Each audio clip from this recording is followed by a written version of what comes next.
Hello and welcome. This is Youth Zone, your youthful program brought to you by SLBC every Friday at 7 p.m.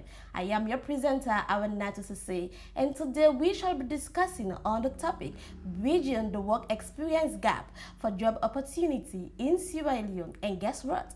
With me, I have a gentleman to deliberate on the topic. And at the end of the program, you're going to learn a lot about this topic. So stay where you are. Don't go anywhere. When I return, I will introduce my guest. Youth Zone, a television program, is created to showcase their youthful mentality and reactions to issues concerning them. It is a platform that tickles young minds to better understand themselves for development and progress. With an overactive mindset, Youth Zone showcases the talented side of these future leaders for productivity. Youth Zone, being young and vibrant.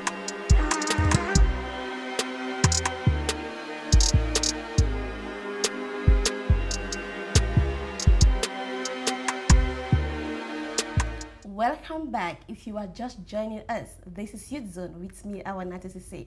Let's meet our guest. Welcome to the program. Thank you. Please say hi to people. Hello, viewers. Please tell us your name and what you do for a living. My name is Emmanuel Lavalie. Of course, I'm a creative and social entrepreneur, and I'm a youth activist. Alright. Okay, it's evident that there are a lot of school leavers and university students finding it hard to secure a part-time job and very difficult for them to be employed. What do you want to say on that? Okay, so I think the toll is even more than just the early university and maybe school leavers, because you have people who've graduated for like 5-6 years now and they're still searching for job. So that tells you how terrible it is. Okay. So and if we have to cut down on that margin, then we have to grab it right from the foundation. Okay. And that is where this whole idea came from, with trying to see how we can maybe engage government and development partners to strike a balance with the schools, because let's say if we have a placement, of students, that are taking the basic examination certificates. Exam the West? Yeah. No, the Becker. Okay, the Becker. Yeah, it is the basic education certificate Okay. examination. So those taking the Becker, of course, should have, because the idea is, if you look at the setting of Sierra Leone, especially amongst the young people, you have a chunk of high number of young people that kind of drop out of school just after taking the Becker. Exactly. And there's nothing that can be done to bring them back to school. So no matter how you look at it, so if you don't find a way to kind of support those people, to have a certain skill set, when they are below that level, to kind of move into society easily and find themselves a footing, within the job market, it will be difficult, because of course, who is going to employ someone that is left school, at GSS 3, and then of course you have no experience in whatsoever? Who's going to give you a job? Nobody. No one, because everybody's looking for security, and at the end of the day, that's what they pay you for. They pay you for the experience that you have. So it is not about the certificate. At times, the certificate is important, but I'll tell you, I've been a hiring manager myself. So, when I made a post, of course, I had a lot of other hiring managers that reached out. Okay, I know maybe it's from your experience, but I said it's kind of common and it cuts across, because I experienced it myself as a hiring manager.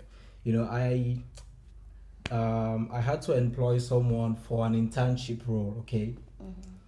And then imagine you are employing someone for an internship role, but you're also expecting the intern to have at least 1 year job experience somewhere.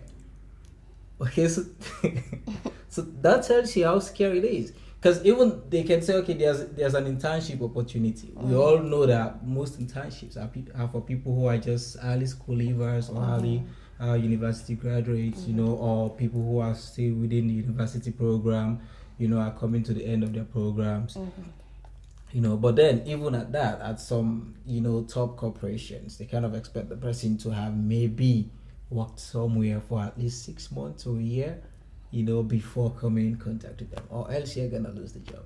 So I was asking myself, then what's the use of the internship if you really want someone to have the basic idea before coming in? Okay, then the internship, it's somehow, for me, I think it's we should just call it give a full-time job to the person, because some interns end up being very, very productive and more effective than even people that have full-time jobs. Because some of them have gone through maybe few job experiences from maybe one or two other jobs that they've done that they've not paid them before, so they can use all of those ones as experience and they can now get for my job somewhere. So that's the case. But it's really scary, and if we don't take action now, it's gonna be worse. Because as I said, we presently have like over 800,000 university graduates without a job. Wow. Okay, and if let's say approximately we have 500,000 graduates every year, you can only get maybe 30% of that total figure, a guarantee that they'll have a job after leaving universities. Do you think it's normal for companies to ask job seekers for 5 years or 3 years working experience? It's a two-way thing, okay? So because at the end of the day, if someone invests his or her money into a business, that person wants result, okay?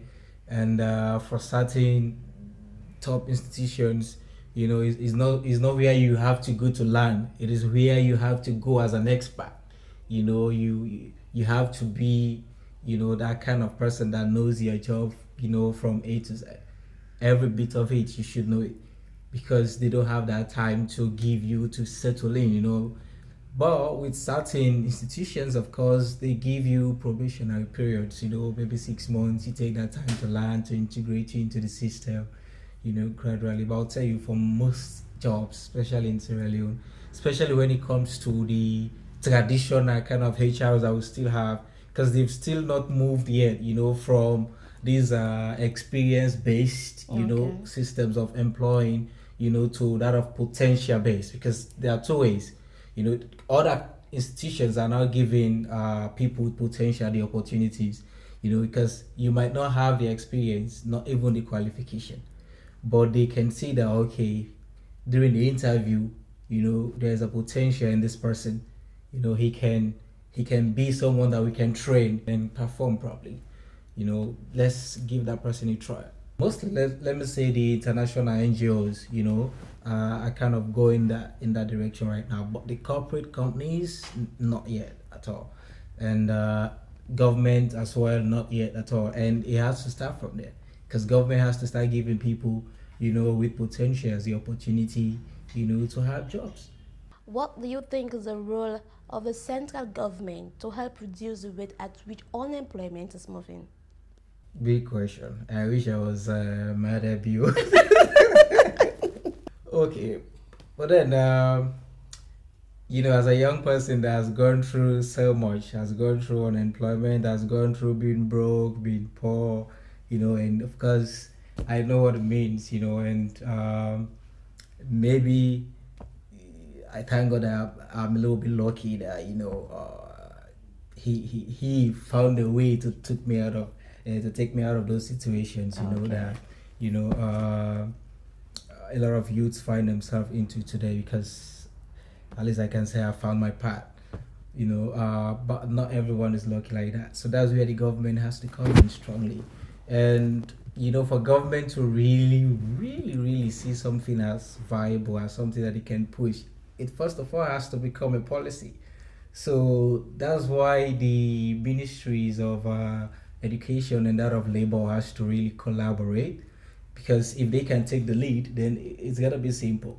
Because let's say the Ministry of Basic Education says, okay, let's adopt this now. as part of the free quality education program, it's gonna be mandatory that we add a 2 month internship program for pupils at GSS 3. Of course, and then let's say, and of course we repeat the same thing when they are in senior secondary school at SSS, and then let's see how that goes. But if the two of them can agree, then of course it's easy to be done. It's not like as if it's a rocket science. No, it's just that they have to say, okay, let's look at the syllabus. Which months and which month can we kind of reduce, certain stuff? Because there are a lot of courses that we do in primary school or secondary school. They are not even useful at the end of the day because they die along the way and you don't even remember them again. Because even if you are at certain level, if they are talking about, so you have to go back to your book because they are not much useful. So let's bring practical solutions now.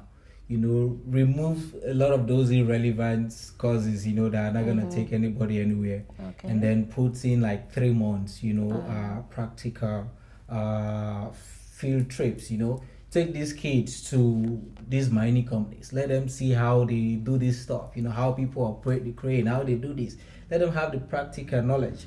Okay. If they can just go there and watch for 3 months, even without doing nothing, they won't come back the same. Because they would have learned something. They would have seen things. That's the difference. Because, in the Western world, they start giving their children these opportunities right at grade 6. They go to these field trips. They learn new things. They make sure that their hands are engaged practically as much as, they are learning theoretically. But that's where we are lacking. Because at the end of the day, even, most of the university graduates, that we have in Sierra Leone, they cannot deliver properly, when it comes to their jobs. We have a lot of engineering graduates in Sierra Leone, but what have they invented? Nothing. So that's the problem.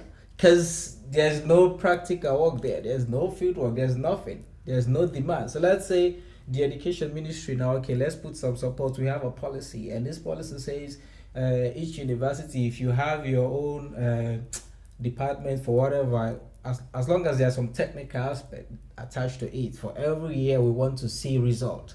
We want to see you produce something from that department. Okay, we want to see something, and maybe make it as an award, and you start to encourage people to be innovative, to start creating things. Yeah. But we have to create a platform first for that, let people think that, okay, their innovations, can be recognized and they are safe to practice what they want to do. Thank you very much, Mr. Lavalie. I believe people out there have learned a lot. And I also know that government will put this into consideration, and also companies out there, because unemployment have been really one big problem for young people.